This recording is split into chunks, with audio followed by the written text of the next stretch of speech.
Book bindings date back to 2nd century Egypt, where Christian monks sewed sheets of papyrus together, then enclosed them in leather-covered boards connected by strips of hide.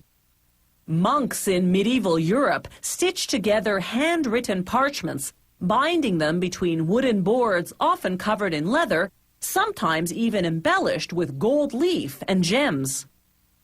The 16th century saw the arrival of cheaper printed books with simple pasteboard bindings.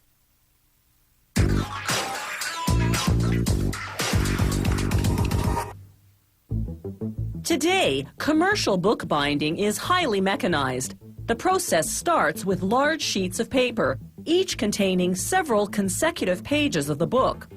A worker positions a stack of each sheet into a machine appropriately called the guillotine. Its sharp blade drops down and chops off excess paper. After trimming, the stack moves into a machine called the folder, which folds each sheet into book size with the pages in the right order. As we see here in slow motion, the machine starts by perforating the fold line. Then the sheet moves along the conveyor belt until it hits a stopper to the far right. That stop position aligns the perforation between two rollers. Watch in slow motion how those rollers pull the page down, pressing a neat fold. This process repeats itself for each fold of the sheet. The result of all that folding is what's called a signature, a unit of pages in the correct order but still attached to each other. A book is made up of several signatures. Another machine now assembles them in the right sequence, along with the cover for binding. There are many different binding methods. This one is called wire stitching. As we see here in slow motion, the machine drives heavy-duty staples right through the spine of the signatures and cover. The staples are cut from steel wire that's so strong, you have to tear the book apart to remove them. Here's another slow-motion look at that stapling action.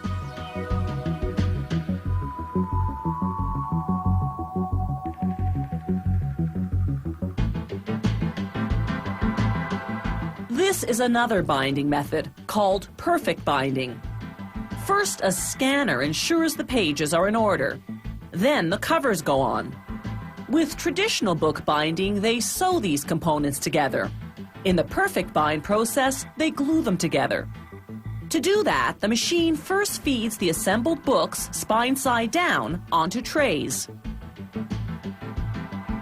The trays compress the pages. Then a saw underneath cuts off the folds, detaching the pages from each other along the spine.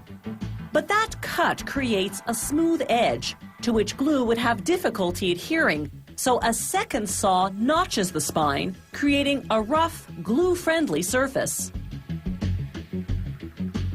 The notched spine now runs over rollers that coat it in hot glue.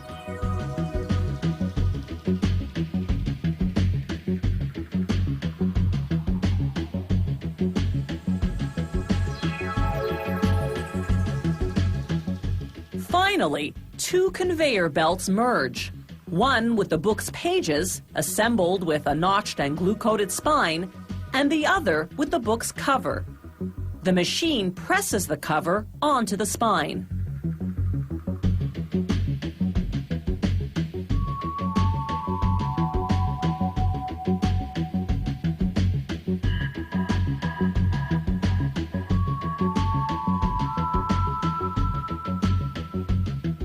The book now travels along the conveyor belt for another 30 seconds, during which time the glue air dries.